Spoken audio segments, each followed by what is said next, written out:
Pojďme tedy začít naší besedu o možnostech vzdělávání. Máme tady vzácného hosta z Tibetu a ještě než začneme, tak bych rád poděkoval tady Gymnáziu Písek, že tady tuto besedu umožnilo za souhlasu pana ředitele uskutečnit a tuto besedu jsme svolali z naší iniciativy studentů Škola z dola, což je taková je to zapsaný spolek studentů, kteří se zabývají tím, jakým způsobem by se studenti mohli více uplatnit své zájmy na škole, jakým způsobem bychom mohli ze školy udělat příjemné místo. Pokud byste chtěli, máme tady stránky škola-z-dola.cz, scházíme se každou středu v 16 hodin, takže kdokoliv z řad studentů, učitelů nebo široké veřejnosti, pokud byste se zajímali o to, jaké aktivity můžeme dělat, přijďte si k nám popovídat. Máme možnost komunikace s řadou odborníků z různých profesí, od vědců po obchodníky. Jsme v kontaktu s Národním pedagogickým institutem, jehož jsem také členem, takže jste srdečně zváni na setkání Škola z dola každou středu od 16 hodin. Pokud by to nevadilo, rád bych tuto besedu dělal v angličtině, jelikož je nám příjemnější a nemuseli bychom se zdržovat překladem. Je tady někdo, komu dělá angličtina problémy? Nebojte se přihlásit. OK. Pokud někomu dělá problémy, mějte ještě ruce nahoře. Mohli byste někdo, kdo nemá s angličtinou problémy, sednout si poblíž těchto lidí a dělat třeba překlad? Dobře, děkujeme. So, today's discussion will be about the possibilities of education. We have our guest here, Sonamem Tseringem, so welcome.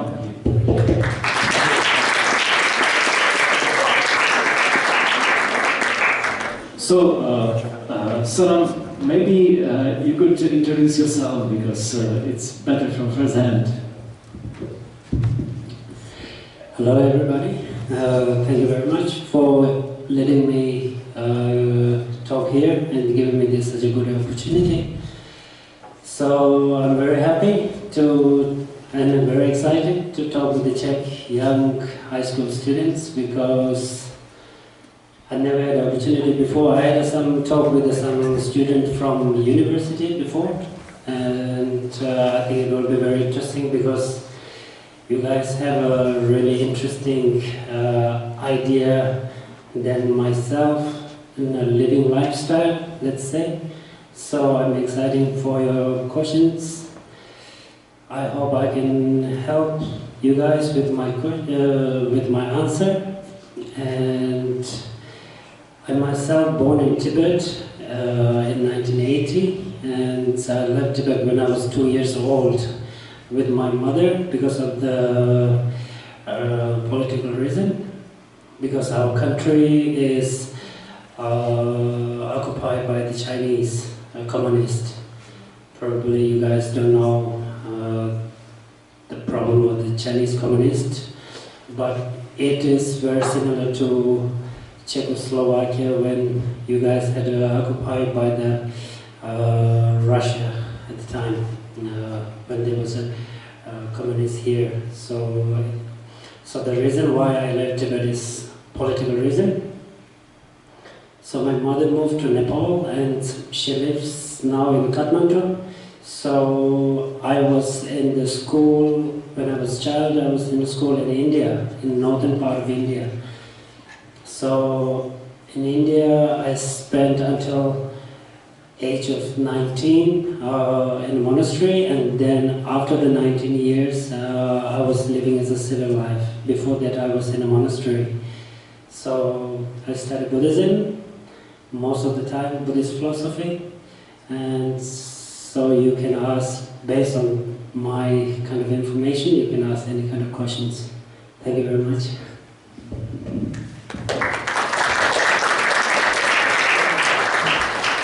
Okay, now that you know something about Sonam, maybe I would like to invite you into discussion, because this is not lecture. The first thing, maybe we are discussing a while ago the issue of trust, because the first 2 rows were empty. do you trust us or do you fear us?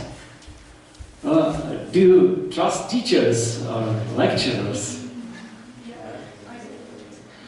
So maybe there are some interesting questions.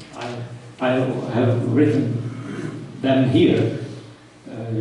You just told that you were studying Buddhist philosophy in Indian school in Tibet, right? Yeah.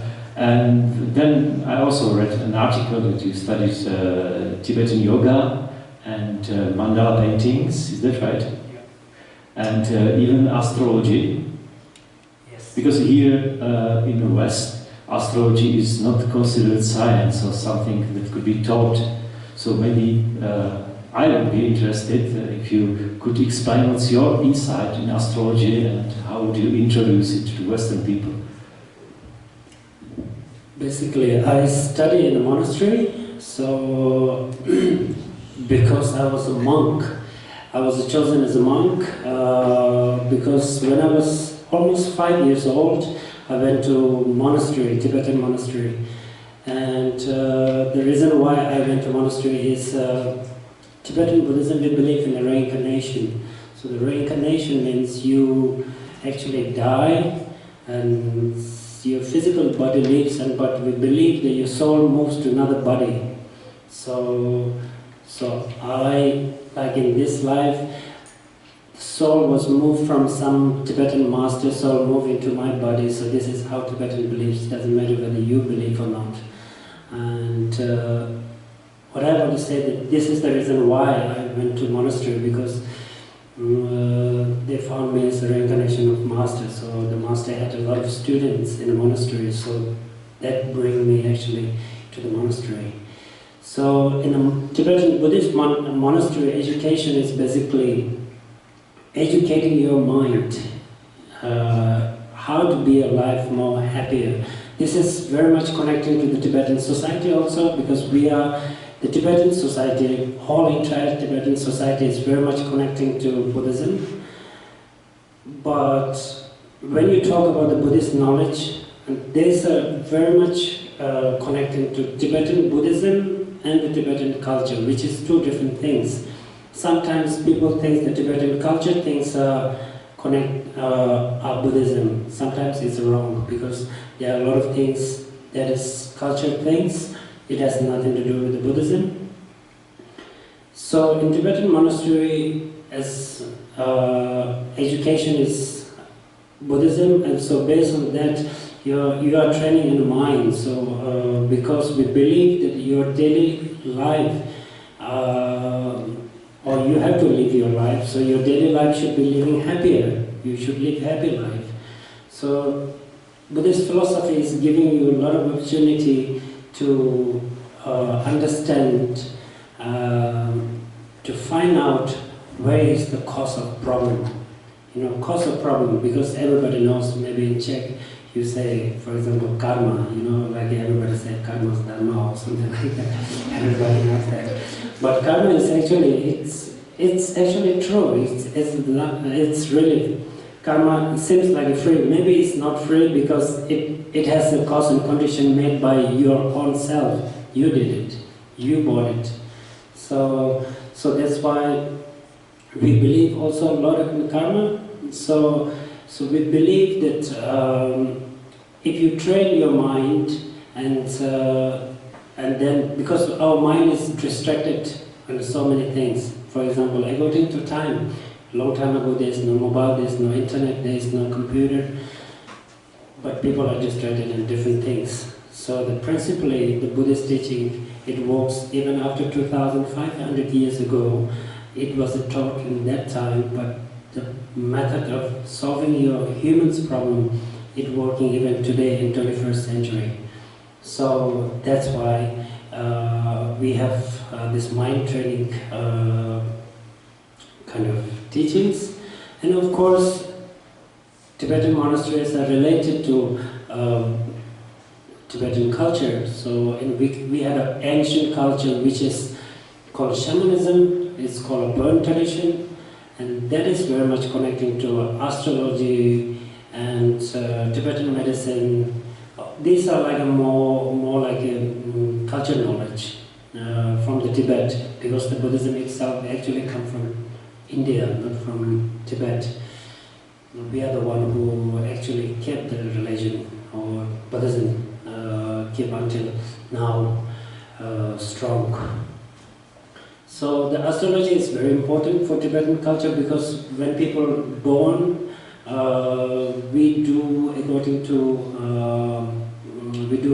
to the astrology. We give them name because people believe that they are believe in some kind of lucky signs, or something will not happen, bad things for the child.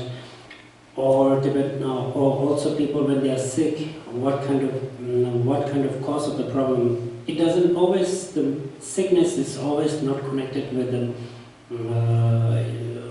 Tibetan we believe that it's not connected only with your physical body, it is connecting with your mind as well. So through the astrology they can count and find out what kind of problem you have actually.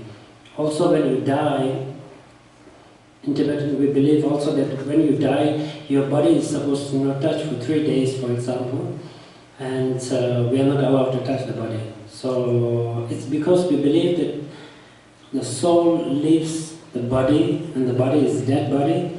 So, and we believe that sometimes it's possible that the soul comes back in the body, and the body is waking up again and can communicate what the soul experienced in the last 3 days while the body was not working. The soul, it means soul went somewhere else traveling.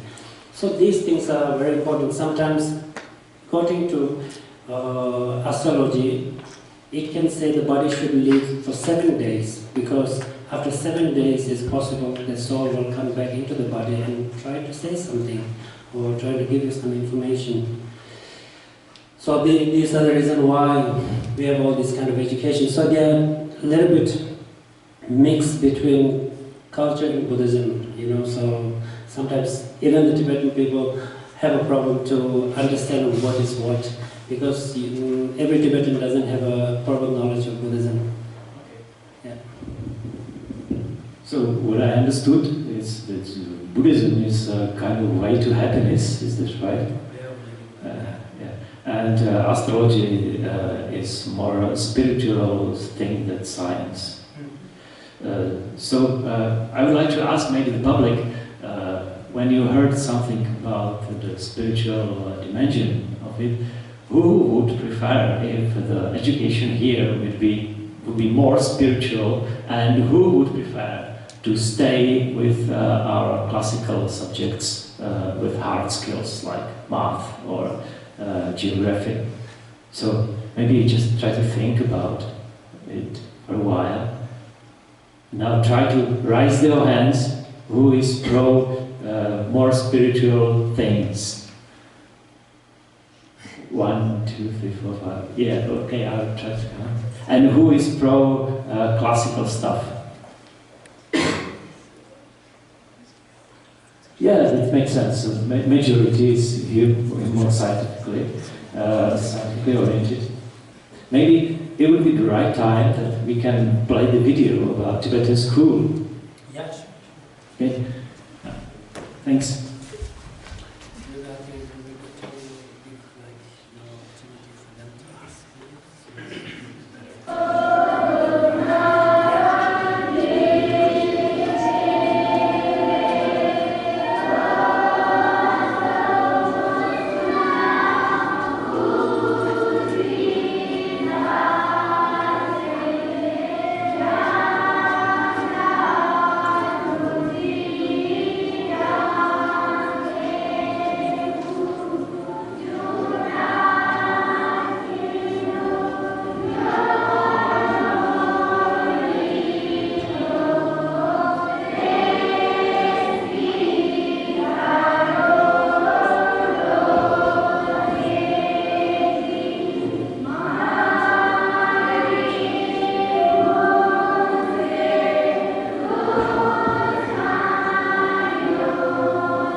things,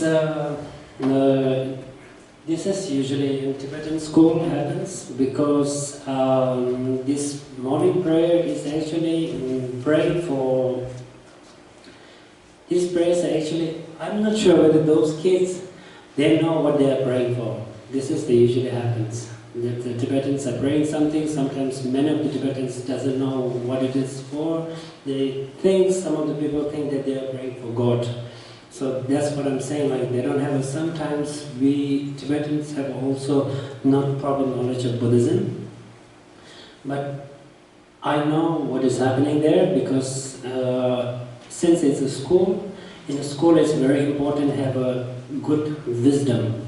Wisdom is very important part of your education, supporting you for better realization on anything.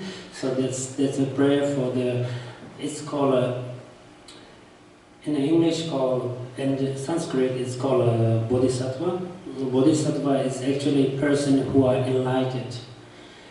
The person who are enlightened specialize on wisdom, this bodhisattva. So enlightened is, you know probably, yeah? Yes.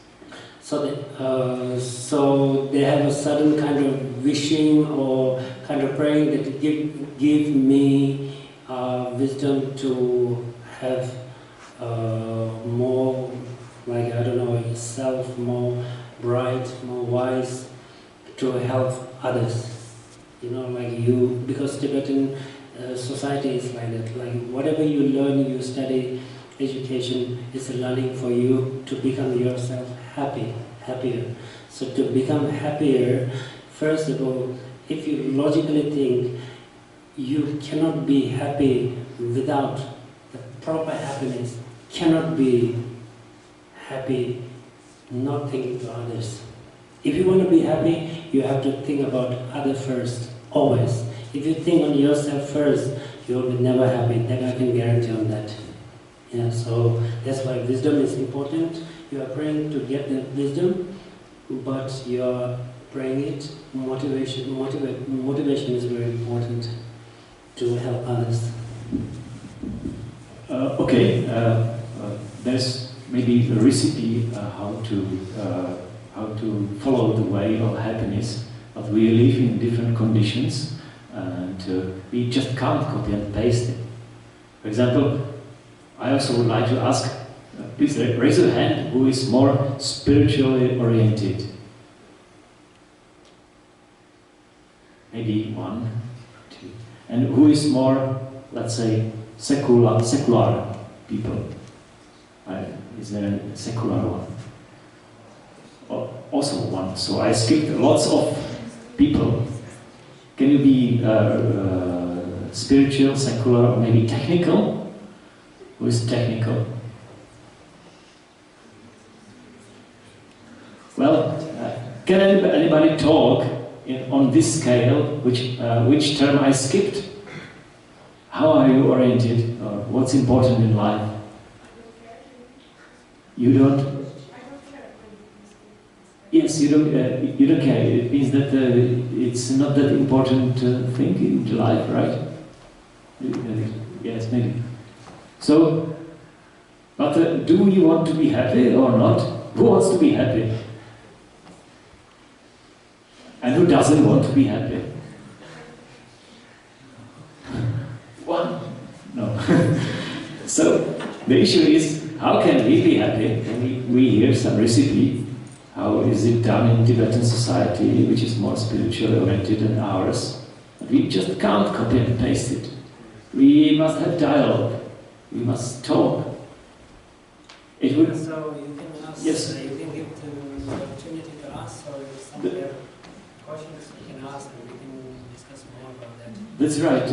Anybody during our dialogue, if you have any question, if you would to join our discussion, because it's discussion, it's not lecture. Please raise your hand. We will know about you. We will invite you. We can talk in a friendly way. Don't be afraid if your opinion is not shared among others, because it's important to talk. If you don't talk, there's no happiness, because you need to share the happiness. So, anybody wants to join us, the discussion here, maybe you had several questions. It's written there. I can read them, of course, but it will be it will be a better feeling if you join us in person. So, anytime, please raise your hand if you want to join our friendly discussion. We'll gladly invite you and talk with you. It will be great, because now I feel alone or stupid because I'm talking about something and nobody joins our discussion. Maybe there was also a question, because sometimes Western people come to Tibet, English teaching volunteers. If they go there, how do you perceive the people from West generally? Or can you generalize the approach to those people? It's people, it's very individual, because people don't, some people generalize a lot, I think, but usually people in Tibetan society, or for people from mountain, like from Himalayas, they are very appreciate meeting with Westerners, especially Europeans, Americans, especially when they see white people. They have a kind of naive ideas about white people, because they automatically think that they are much more better than everything in terms of modern technologies or modern educations. But it's so there's always interest. People really like when the Western tourists comes there, because they always like to ask them, or if the volunteers come there to teach English, it's not only about the language, because the Westerners, they come there and give a lot of information about how the life works here, and which for the local people is very interesting, because it's totally different when you hear the stories. So yeah, it's not a generalizing usually, always, but sometimes somebody can be, why not? We are also happy and quite curious when somebody from the East come here, so maybe similar situation. Or maybe I would like to learn how to approach students, because the talks are sometimes difficult. Maybe could you show me the right method how to invite someone into discussion, because obviously I was not successful. So I think we say less and say, if anybody has a question, raise hand and just can stand up and say. Yeah, so don't push, right? Yeah. Okay. So I'll try myself to follow the questions. Speaking about education, there are some degrees of education, like PhD. I know Lobsang, who is studying PhD of marine biology. It's interesting because marine biologist from Tibet studies in South Bohemia University, and actually he recommended me to invite Sonamem. So how is the academic titles perceived in Tibetan society? Are they important? These days, yes, it's important, because of course modern education is important, because Tibetan, we believe that your life should be living very practical life. So we are living in 21st century. We have to live practical. Without money, you cannot live, you cannot survive. So who gives the better job? You have a university, you get a better job. You have more experience, you get a better job. So of course, with your intelligence, that's what I'm saying, like we Tibetans are trying to learn modern education as a knowledge education, but at the same time, it's very important, because modern education, all these high-tech things you're learning, it's because of your capacity, of course, in your brain, how smart you are, how intelligent you are, but it doesn't really matter your education. You are doing your education to make your life better, happier. That's why you are studying. You believe that will give your life easier, doesn't matter, everyone has a different reason, but in which source of education you are doing study. But important is the main point is to make your life easier and happier. So for that, you really have to connect your intelligence, your brain, connecting to your warm-heartedness. I mean, you should have a good person. This is something I believe that I think in the West, in the Western countries, Western culture, these days, I mean, I don't know, a long time ago, these days, I know that there is no education system the teacher says that you should be a good person, you should be a kind person, you should be honest. This kind of education is missing. Nobody gives this information to you.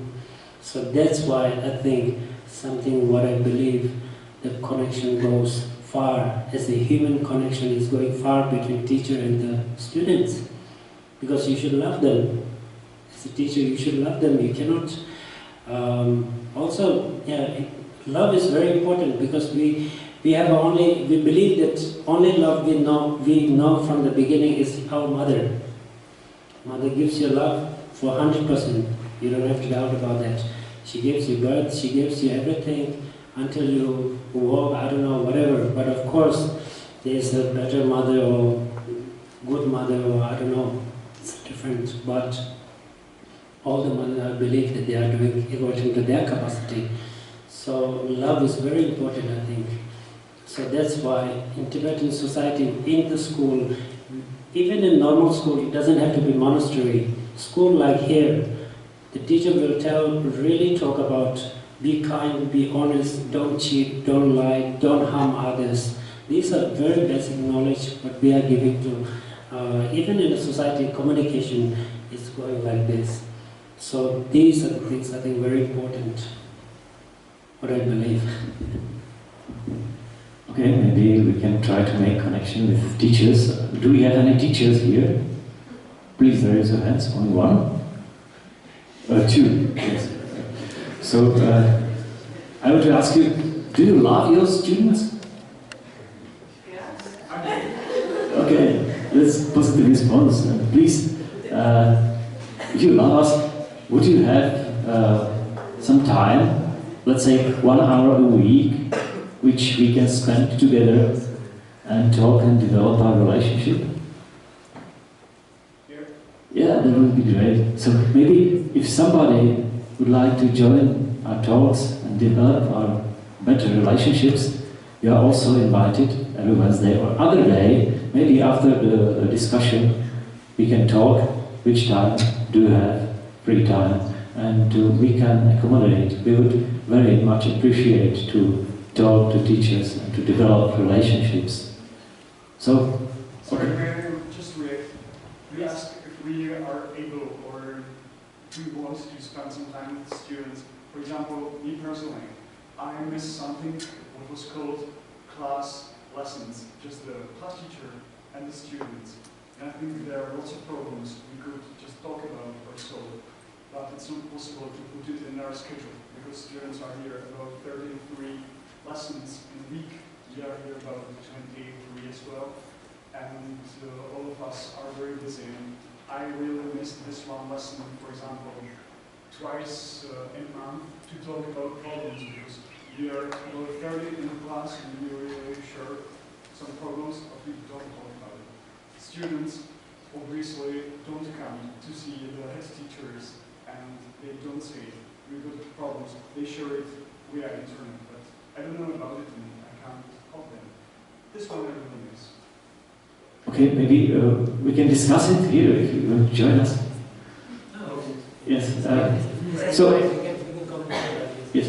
Do I get it right? It's basically the matter of free time.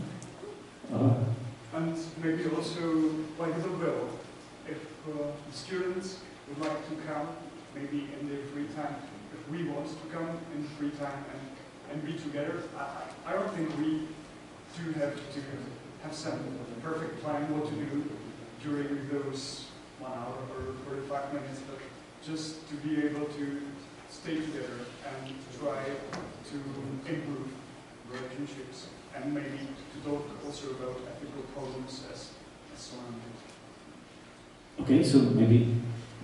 I think it's, sometimes today, as you mentioned, because in the school you have a lot of subjects, you don't have so much time. So I think it's just enough, you don't have to organize, specialize just on these things, but you can just come in a class and you say, okay, don't forget that we should be kind.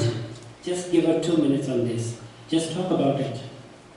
Doesn't matter, so you don't have to make special subject for that, because the time is very limited. So I think it would be really good to mention, say, don't forget that we should be kind. We should be not harming others. Just to put in their mind to remind them, like in each and every class when it starts, so you know that it's very limited time. So just before start, okay, I'm going to teach you with my best with trying to not harm you guys, and please also keep in your mind that in future you also should do in this such a behavior, because you know what happens. So then of course sometimes you can make some special kind of meeting or kind of talk about these things, specifically on these things, but I mean to mentioning them like in each and every class, so that they know, it stays in their mind, whatever it stays in your mind, it's always has an effect. I believe in this, yeah. So I think, because time is limited. Maybe we can find some solution together. It crosses my mind, maybe we could reserve some time for the talks with students.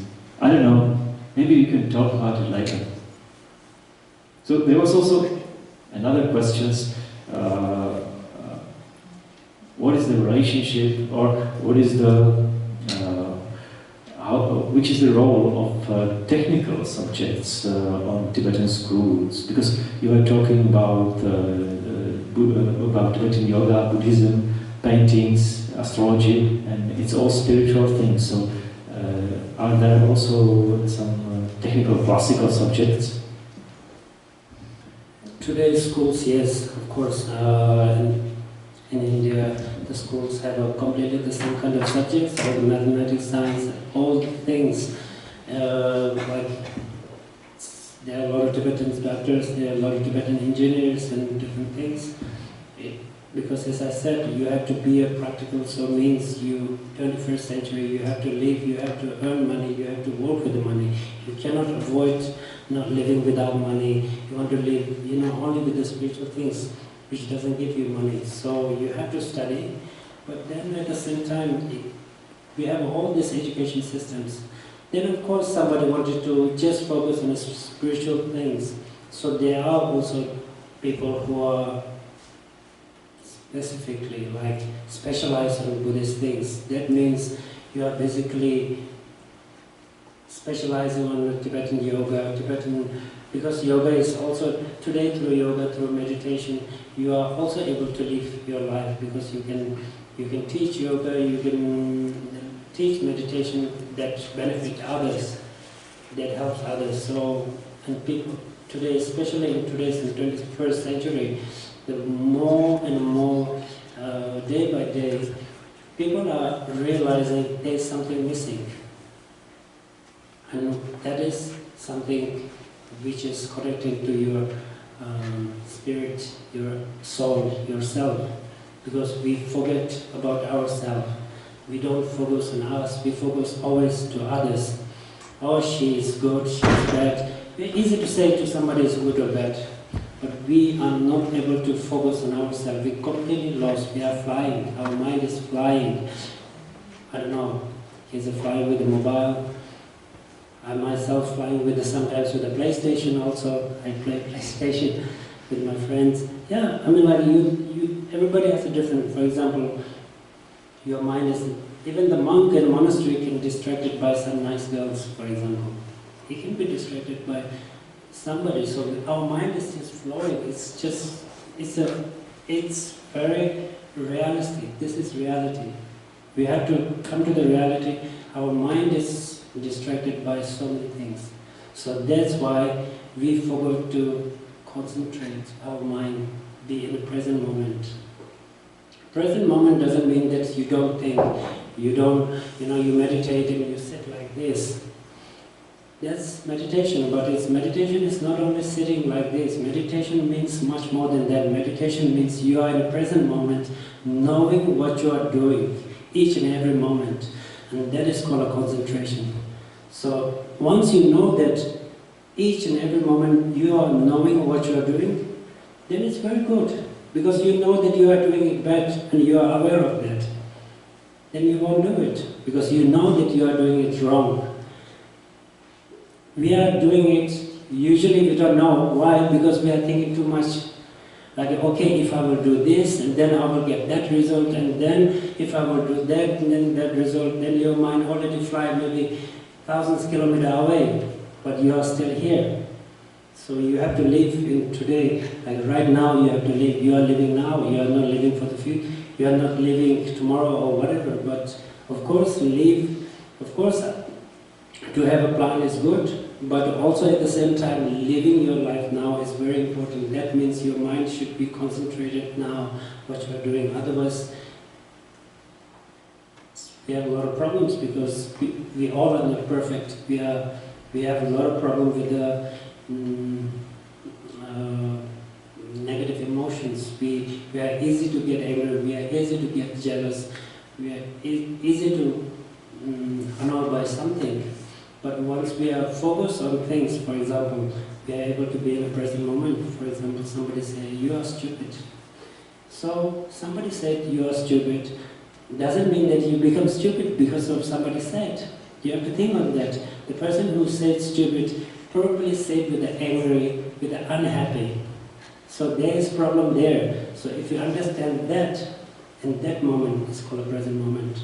So you understand the other person is a problem. So then you can create, you can go to the Buddhist point of view, then you can create some kind of compassion, I don't know, or pity. So then once you have this kind of thoughts rising in your mind, then it always makes you calm down the situation in your mind. So you are not a conflict person. So because it helps, because you are knowing it. So yeah. So that's, if you got it like this, you got it? I hope so.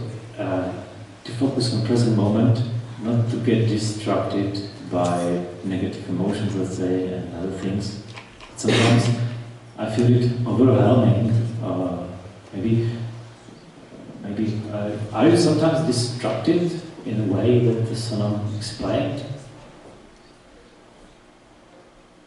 I personally am, I must confess. For example, I know I should do something, some preparations, but I feel overwhelmed by negative emotions, for example, and I try to be creative in some situations, and I can't. It just doesn't, the mind just can't do it, and sometimes it works, but sometimes don't. Are there some methods how to improve the performance of concentration in overwhelming surrounding? It's meditation. That's how we do meditation. Meditation is practicing your mind, how to control your mind. Actually, meditation is actually controlling your mind. So in the beginning of the meditation, it looks like people are sitting like this, lighting a candle, but it looks like doing something. But actually, you are learning how to concentrate your mind to focus on one point. It's called a single pointed meditation. So your meditation on one point, to not fly your mind, because your mind could fly too much. Thoughts comes, thoughts goes, thoughts comes, thoughts goes. So you are trying to focus on one point and not thinking from where this point, the single target has come from or where it goes. You are trying to not think. So this is very basic meditation. But meditation should not be in a practical level, shouldn't be like this, because your life will be not working. meditation should have within you in your daily life, which means you should be working practically daily life. Your life should be working, normally working, but at the same time you are very much focused on the present moment. So it helps you, of course, because somebody, for example, says bad words to you or to anyone, your mind is already distracted by the word. So you should know that you should be aware in the present moment that it is. Once you are knowing in the present moment, then you know that the problem is actually coming from somewhere. You know because you are in the present moment. If you understand that, and if you are in that level, then you don't have trouble. So once you don't have a trouble, so your life is much more easy. You know. So. Okay, I will try this method because till now, if I were distracted, I try to solve it with more distraction, so I could get relaxed. And maybe it's not the only method; maybe it's the wrong method. So I will let you know what's my progress later. Yeah.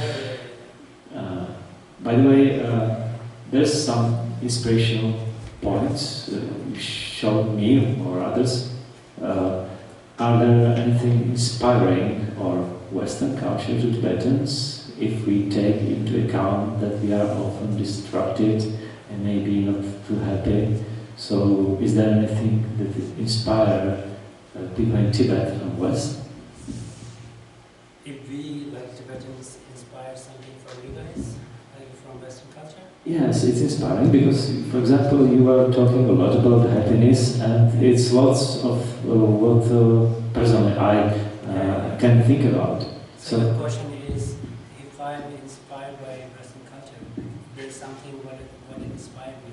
Yes, maybe you, or maybe if you could possibly generalize if in Tibetan society is something in general inspiring on Western culture, because sometimes I feel that we live in a miserable world and depressing stuff like this. Maybe find something more positive would also help. Yeah, of course, there are a lot of things. There are not only little, quite a lot, I think. We admire in the Western all this high technology. For example, in Czech Republic, for example, in Czech, you have a lot of things. For example, you have this contact lens person who created contact lens. There are a lot of things in high-tech things which inspire us because this can help with. These are the things. There are many things created in the West. These are very useful, you know. So as I'm saying, like your high intelligence should be connected with a warm heart. Then it's going very well. If we have a warm heart, and if I don't have a hand or physical handicap, I cannot help others, for example. It's just, this is example, okay? So you have to combine. So if I have a good heart, if I want to help somebody, to have that to happen that situation, I should have a complete everything fine, set. You know, all should be. I should have all the possibilities that I could help. If I don't have arms, if I don't have feet, I cannot save somebody from the water or whatever. You know, like somebody cannot do something in some situation, difficulties. But you have the feeling there. So it's very similarly. You guys have a very, very talented, very physical. Let's say if you compare to if you put that back in the example, Westerns are like a physical body. Physical body, strong, healthy, could help. But without emotion, without love, without kindness, you are not going to do it because you are ignorance. You ignore it. So that's why you should have also a warm heart. So combine together. So it's very important. So we Tibetans very much appreciate Western knowledges, like in modern technologies. For example, if you are sick today, helicopter comes and pick you up and put in the hospital, can save your life. These are high tech. In Tibet, somebody gets sick in a mountain.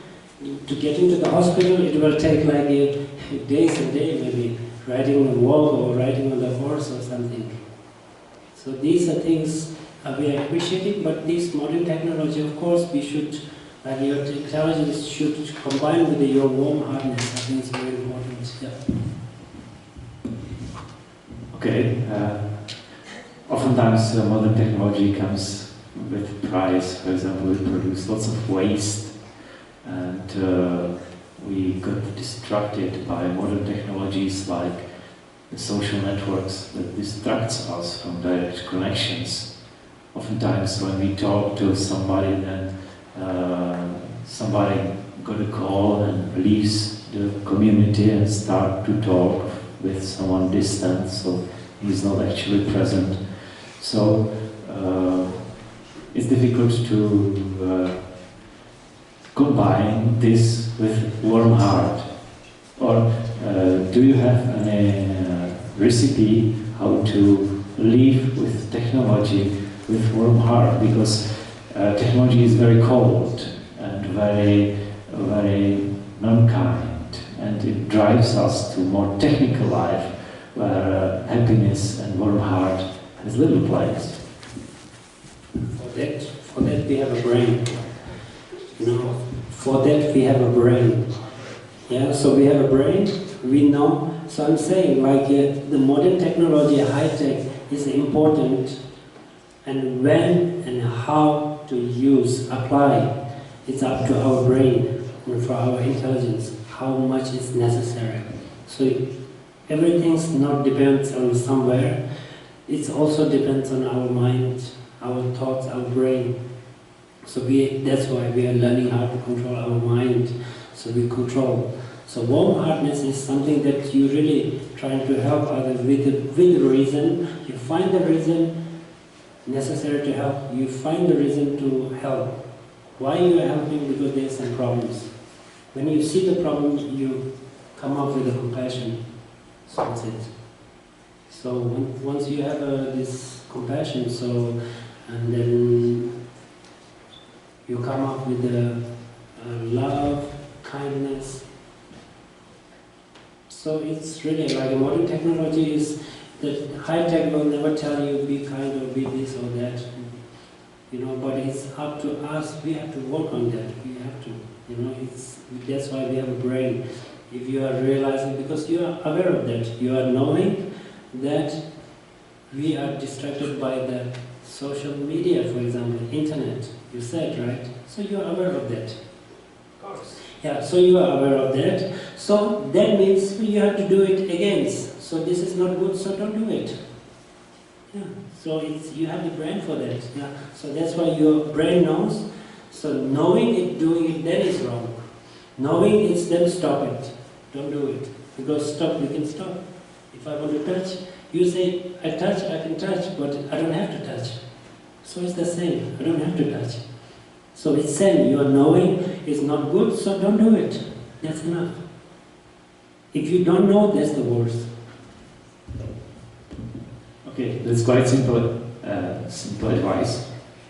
Maybe there are other problems that we face. You explained a while ago that education is a way in simple life in Tibet to get more money, to get more opportunities if you have better education. Did I get it right? What do you mean like that? Didn't get it now. Repeat it again, please. Yes, if better education in Tibet, I mean the high school, the university education, gives you more opportunities, better salary. Is it right? Did I I mean the modern education. I mean. Yes, the modern education, of course. There's also problems with I feel, and other experts too, that we are oversaturated with modern education. For example, lots of university students can't find job. Typical funny memes on the internet like cultural anthropologist. If you follow this direction of education, then the market doesn't want these people. So they often end up doing unqualified jobs because they don't have application here. And yet, the universities produce more and more these people, and oftentimes people that are not that smart, they do simple things like fixing cars or plumbers. They have lots of opportunities, lots of jobs, oftentimes more money, and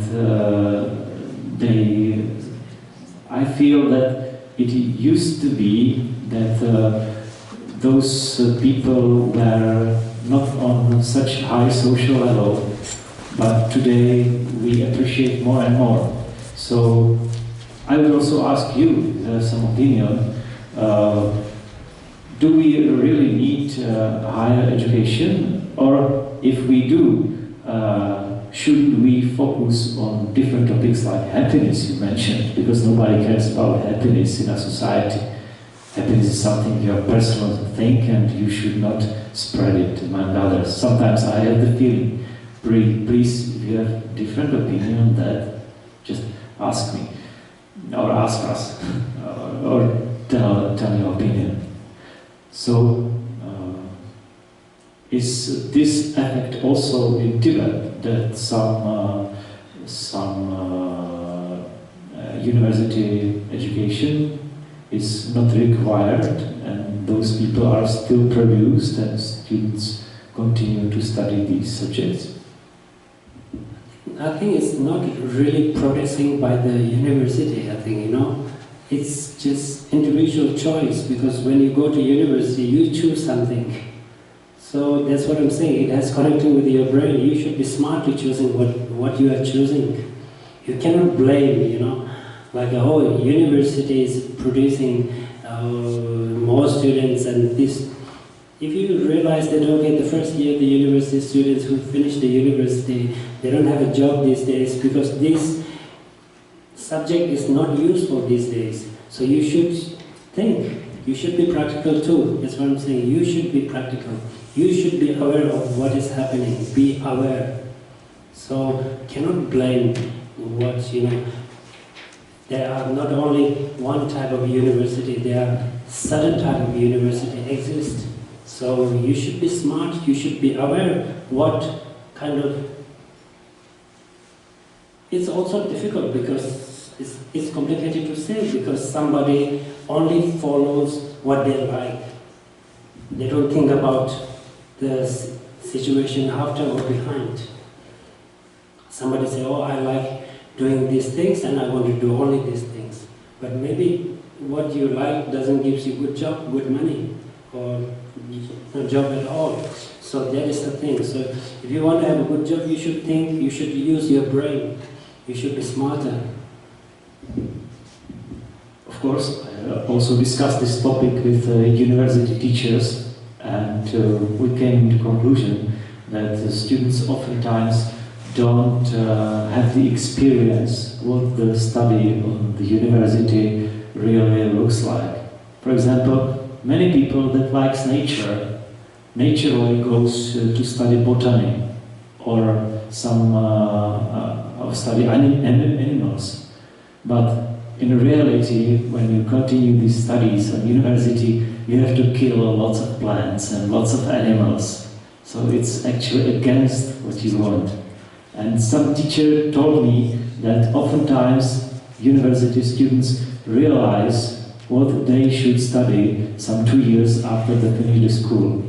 And personally, I was no exception, because I studied technical stuff like computer science. Then I went to job, and after that I realized what should I start to study. So after I finished the university, then I started to study, because then I had the experience.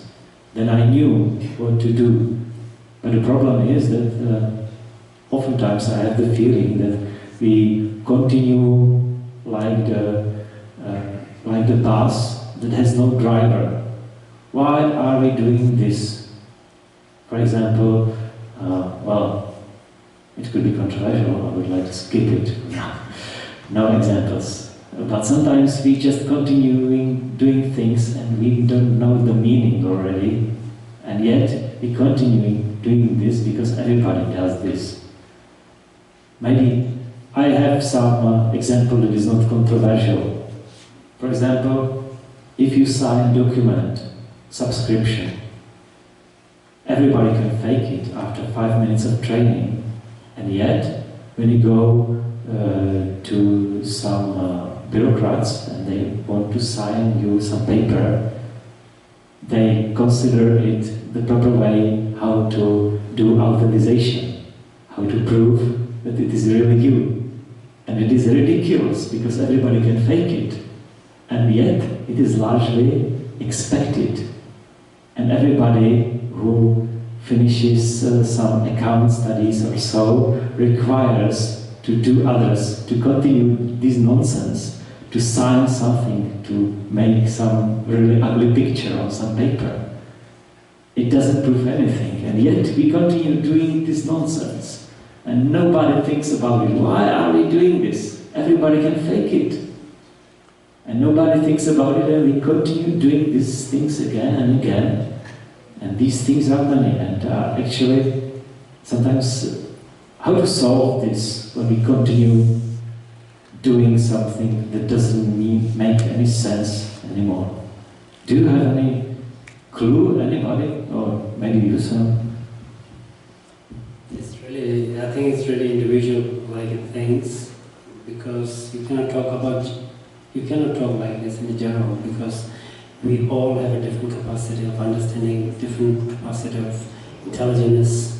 So I think it's really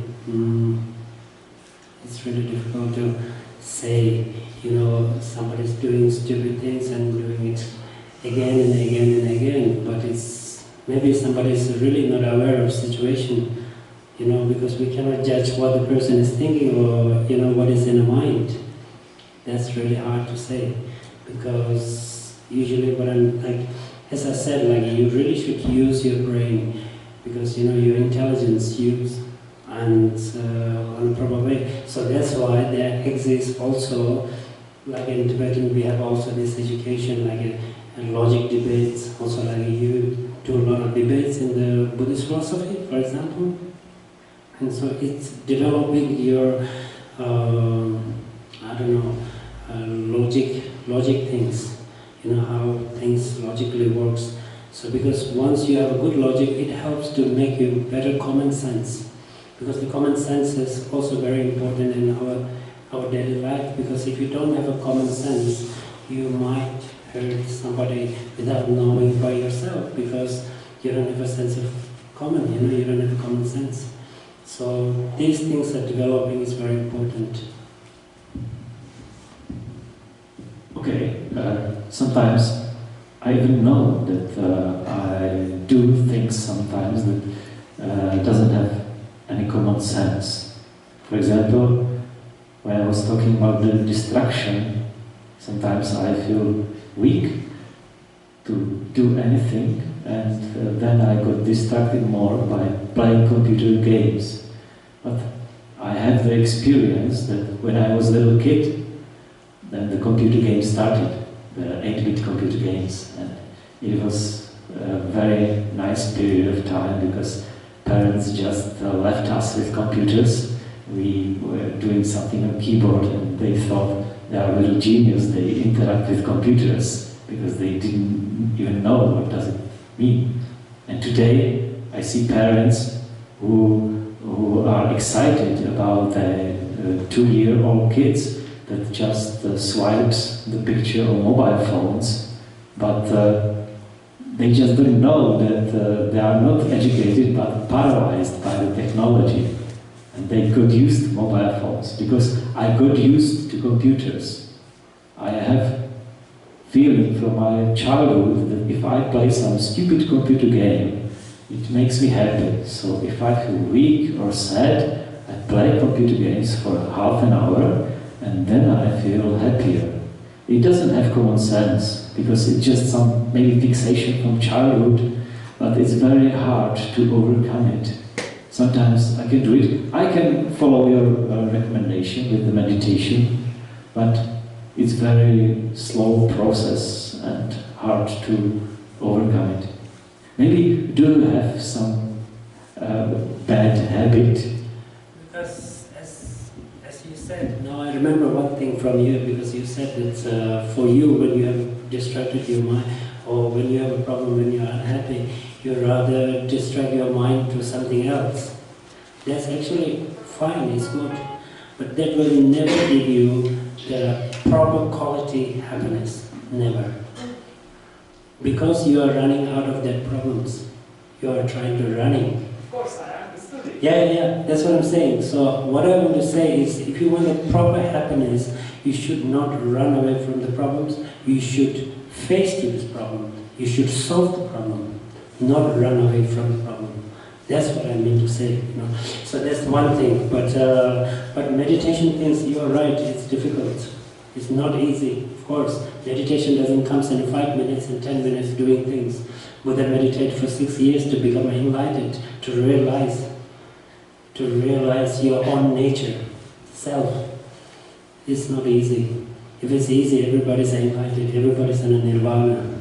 It's not like this. So it is difficult, of course, but for that we should have a patience in struggle and face, because negative can pull you very easy. To get into the positive part is difficult always. Okay, maybe we can find the solution together.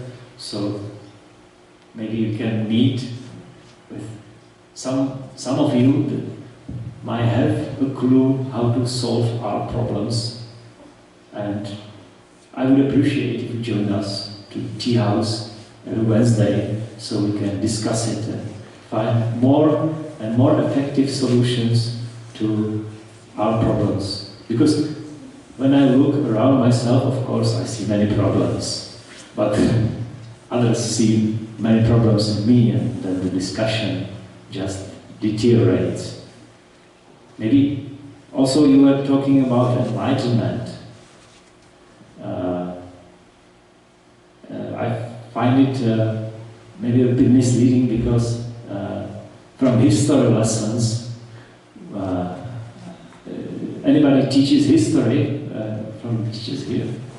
The enlightened monarch, in my perspective, and please tell me if I'm not right, means something that the monarch realized that feudalism can't compete with more modern way of, for example, manufacturing, mass productions. So they allowed others more education, to be better workers. Am I right, or is it different? Yeah, I think that's the way you explain, because the enlightened monarch just realized that science and development is necessary to compete or to develop his or her country. Yeah, so is this kind of enlightenment the same enlightenment you are talking about, or is there anything more about it? And Buddhist point of view, enlightenment is called, in Sanskrit, it's called nirvana. Nirvana is something that you get freedom in your soul, in your mind. You get a final freedom, means free from suffer.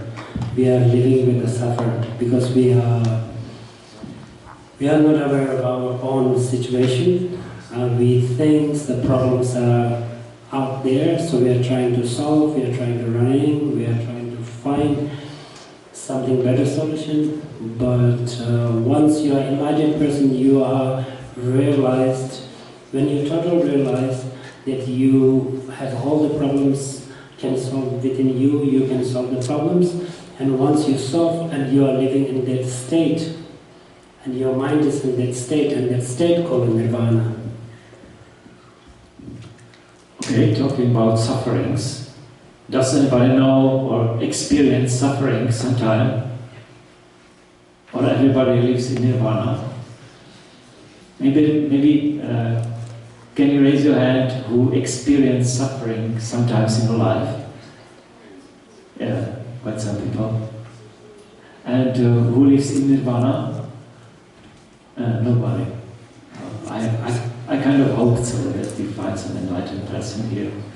So I would like to, maybe Buddhist also addresses suffering, that life in samsara, if I understand it well, is suffering, and the source of the suffering comes from how do you call it, the English word?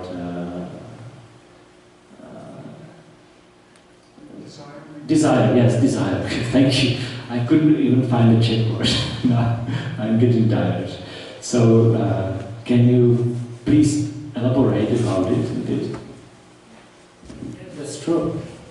Because of the desire, we have the problems. Because we always want too much for us. We are very important ourselves, always. That is the main problem, because we are saying always I, my car, my girlfriend, my boyfriend, my whatever, everything. My girlfriend sleep with another boyfriend or whatever, another girl.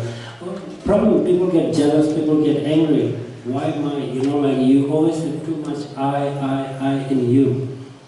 You cannot live permanent. We are impermanent. So I don't know if these topics are maybe sometimes it's, I don't know, maybe it's too philosophically, I don't know. But sometimes people really have a problem with these things, like jealousy, angers are coming because you are too much important yourself. So once you realize to make not yourself so important, then it automatically helps. So this is what I think, because then through that create all the problems. Because actually unhappiness is connecting with also with your mind, So you are unhappy because your mind realized that you are not happy. So you're jealous, anger, and somebody ignores you, all these things. So because you want something. So we have to, that's why also like realizing nothing is permanent is also very important.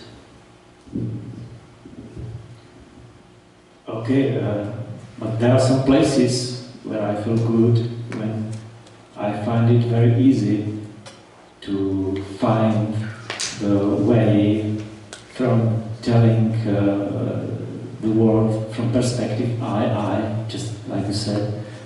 It usually is with students, not here in Písek, not just here in Písek, but we also meet students from České Budějovice in a tea house in Krajinská every Tuesday if somebody wants to join us. And the people there and the atmosphere is very nice, so I can oftentimes feel that it enables me to be more empathic. But if I am among the negative people and they just say, you're stupid, you made bad things, this is wrong and this is also nonsense, that it makes me too close from the other world and it forces me to think from my perspective. I have to defend, and this leads to unhappiness, just like you said. So, is there any way how to be empathic in a negative society? Realization of present moment, to knowing it. So that's as I said, as simple as that. That's the only method, I think. Yeah, to you be able to be aware of the present moment. These things are very easy to say, but be living in a practical level, and that what I'm saying is not easy. And that's why we are still in the way we are. We are not perfect. We are not good enough. This, for example, basic knowledge of Buddhism is very simple to talk, but living with that talk, what I'm saying, be able to live in that level is very difficult, I think. So that's why it is difficult, it's not easy. So you have to learn how to be struggle, how to be, to get suffer, to have a passion and to be able to struggle. And you have to understand first. You have to understand the problems properly. Then you will get the proper motivation because you feel it. Then you want it. then you will follow it. That reminds me that you decided to leave the monastery, to travel, to join the outer world with lots of suffering and unhappiness. So why wouldn't you be happier in the monastery? Monastery life doesn't mean it's a happier life. This is some place where you learn, you go to study, you go to learn. When you become a monk, it doesn't mean that you are an enlightened person. You are still at a process of learning. You are still studying. But for me, it's in my case was different. So I feel like I didn't get so much freedom there. So I literally ran away from the monastery. So I'm happy that I left because I got opportunity to be able to understand what is the suffer, for example. So I understand, because in monastery you don't have so much suffer, that's true. You don't have jealousy, you don't have anger, but you have a different type of suffer because you have to learn too much, you have to study too much. So as a kid, I don't want to learn so much, I don't want to study so much, I want to play more. So that was a little bit limited. And so also you cannot do much what you want to do because I was in a different position. So for me it was complicated. So that is the reason why I left. But since I left, I'm very happy because I also learned a lot of things. What is difficult, what is jealous, what is anger, and all these things I met in my life after the monastery. So it's for me, it's education as well, yeah. Maybe you have some kind of adventurous personality also. Made you to leave the... Do you have sense for adventure then when you left the monastery for outside life in outside world? Maybe, yeah. You also told me that you have Cafe Tibet in Prague. Yeah. It would be very nice if I can visit you sometime in Prague. Or maybe if other students, would you also want to join me to visit Sona in Prague in Cafe Tibet? Maybe if you have some free time there, we can continue this discussion. Usually it's not a cafe like a cafe. It's not like a cafe, like a place. It's a pop-up. I'm doing pop-up project. Pop-up project is something that you are traveling with your food. You are not staying in one place. I'm going different. I'm traveling with not only making food. I'm doing talks and seminars, but also making food at the festivals and some special events when people invite. I do, but I don't have my own place. So it's like called a pop-up project. Okay, Sonam, the other Tibetan guy, was also doing wonderful Tibetan dumplings. Maybe we can invite you sometime in Budějovice to make some pop-up projects. And it would be very nice. Others would also appreciate Tibetan dumplings. Delicious, and Loksang is a great host. So we have last few minutes. Any questions? Maybe if anybody has any questions, then we can finish now. Yes, okay. So maybe there's a place for you if you want to ask. I forgot to ask because I'm also tired, so I can't focus properly. So if you want to ask something before we end, please do it now. Yes? I have one question. You spoke about meditation, and it seems to be very important in your life. Is it something what children learn in school in Tibet? In normal school, I mean, not in monastery. English? What did you ask again? Meditation. Meditation. Meditation is taught in normal schools in Tibet. No, meditation is not teaching in the school these days, but meditation is teaching in monastery. but in a certain level of age, when you arrive in a different certain type of age, also it depends on the capacity of each individual's capacity. So it's not in a school yet.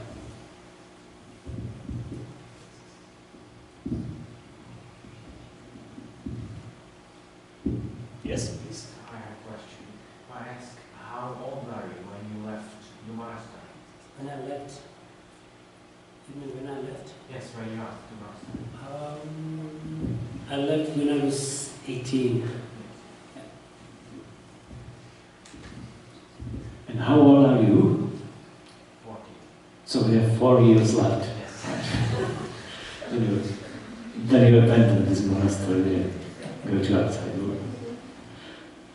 Okay, how about other questions? Yes. I would like to ask you about the process of being chosen as this kind of religious student to the monastery. If you had the option to choose between pursuing the religious life or having a normal life, or if you have been forced.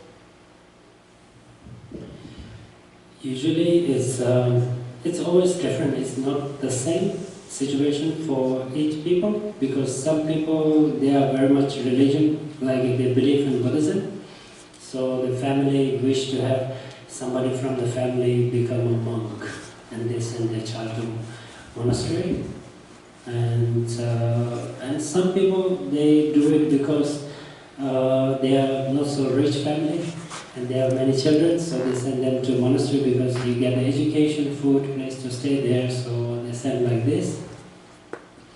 And my case was different. It was not forced by my family, it was not my own choice, because as I told you from the beginning that I was recognized as a reincarnation of one of the Tibetan master, like a teacher, spiritual teacher. So that's why they found me, let's say, if you believe or not in the reincarnation, but they found me as a reincarnated kid. So age of 6, I went to monastery when I was small.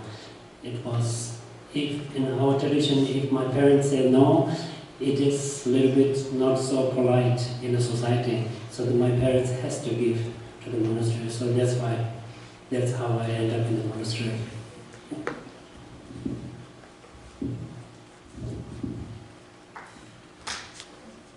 Okay, any other questions?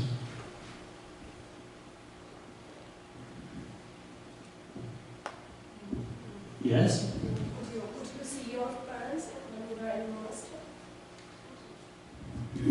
Yes, but not so often. I used to see, my case is different. As I said, everybody has a different case, but my family was living quite far.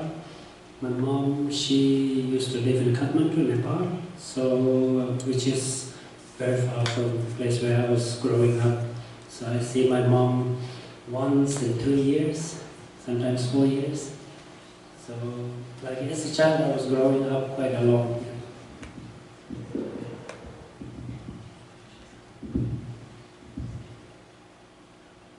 Okay, anybody wants to ask some more?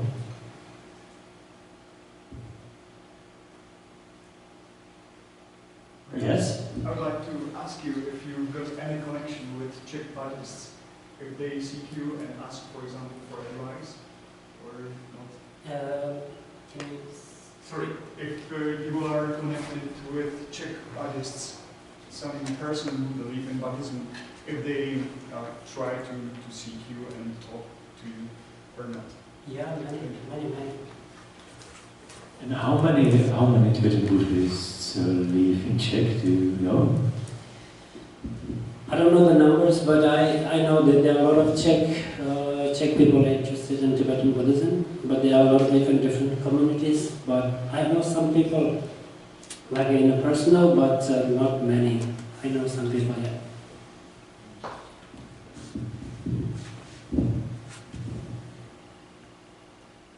Okay, we still have 15 minutes left.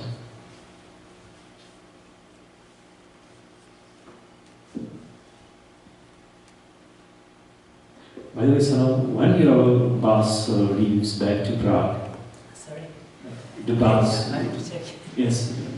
Time. So it's probably 5:30. 5:30. Okay, so we have at least 1 hour left. Maybe if you like, maybe I could invite you to the tea house. Very happy, but I said to my friends that I'm coming to Písek, so I have because I was counting until 4 o'clock, so I have 1.5 hours to meet. So, but if you want, you can join, but I'm going to meet my friends. Okay, of course. In that case, thank you very much for your kind words and enlightenment about Buddhism.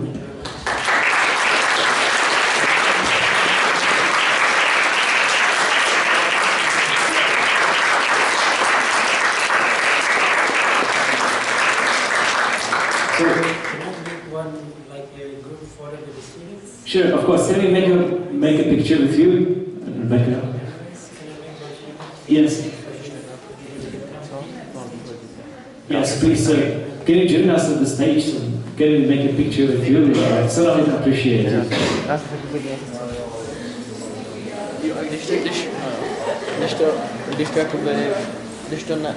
Když to